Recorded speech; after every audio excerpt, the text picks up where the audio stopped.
The Highway of Tears is one of the darkest corridors in Canadian history, a stretch of road in northern British Columbia where dozens of women, many of them Indigenous, have vanished or been found murdered since the 1970s. Among those responsible for the terror that stalked this region was Edward Dennis Isaac, a man whose crimes shocked the city of Prince George in the early 1980s. He preyed on women and teenage girls along Highway 16, hunting, killing, and mutilating his victims before vanishing into the northern woods. For years, no one suspected him. No one even knew his name. This is the story of Edward Dennis Isaac and the lives he destroyed before justice finally caught up with him. In 1981, Prince George was a logging and railway hub, a small city surrounded by endless wilderness and lonely roads. It sat at the center of the infamous Highway of Tears, a stretch of Highway 16 where isolation made people disappear. Edward Dennis Isaac was born in 1958 or 1959, raised in British Columbia, and by his early 20s had already shown signs of cruelty and instability. But nothing in his background hinted at what he would become. His first known victim was Mary Kovacs, a 36-year-old woman who'd spent the night of October 10, 1981, drinking at a local bar. Just after midnight, she left and told a taxi driver she was hitching east toward Jasper or Edmonton. That was the last time anyone saw her alive. Later that day, she crossed paths with Isaac, a meeting that would end in horror.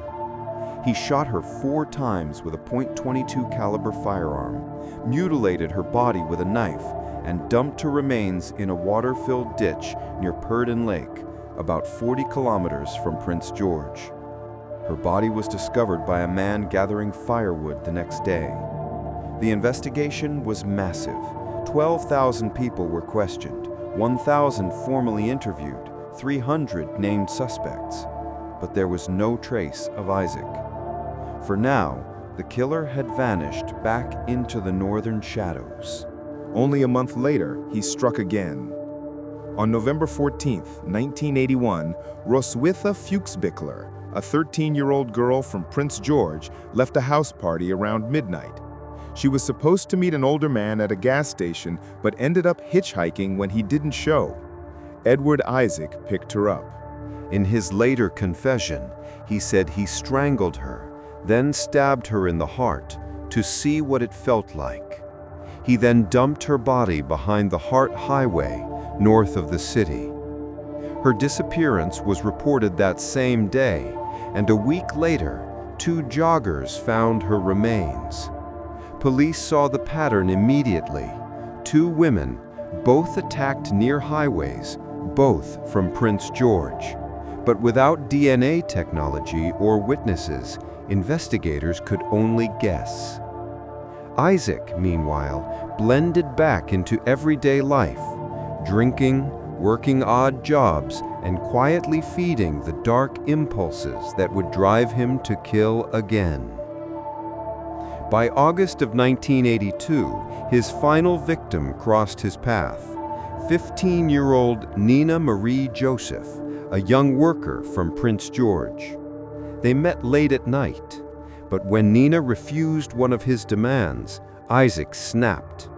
He strangled her with the cord of her own jacket, stripped her, stabbed her repeatedly, and slashed her body. To dispose of the corpse, he enlisted the help of his girlfriend. Together, they moved Nina's body to Freeman Park, where Isaac posed her, spread eagle, tied to trees. Then he threatened his girlfriend, warning her she would suffer the same fate if she ever spoke to police. For 4 years, she stayed silent. By 1985, Isaac's girlfriend had left Prince George. Far from his reach, she went to police and told them everything. RCMP investigators finally had a name, Edward Dennis Isaac, and a witness. He was arrested on February 7, 1986, and charged with the murder of Nina Joseph.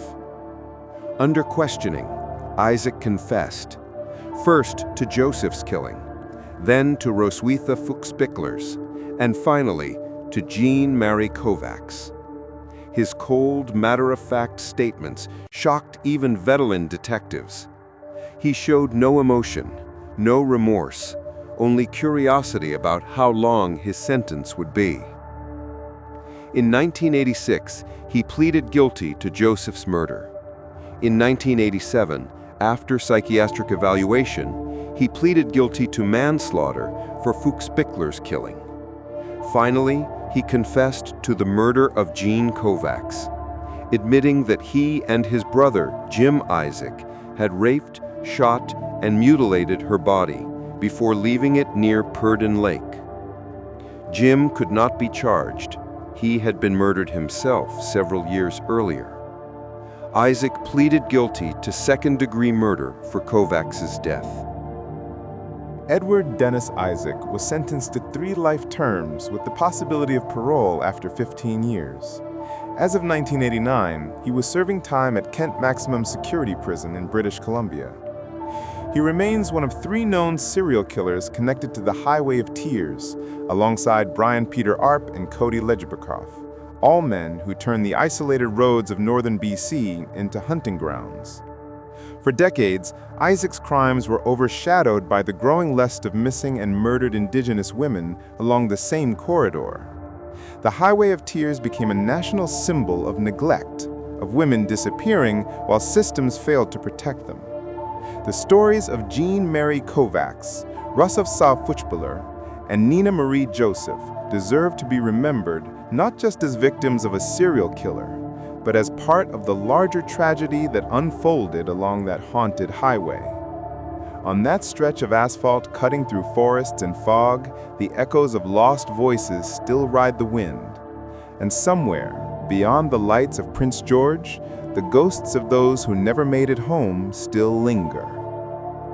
This is Northern Nightmares, true Canadian horror. Stay safe, stay aware, and remember, sometimes the scariest roads aren't haunted by ghosts, but by those who drive among us.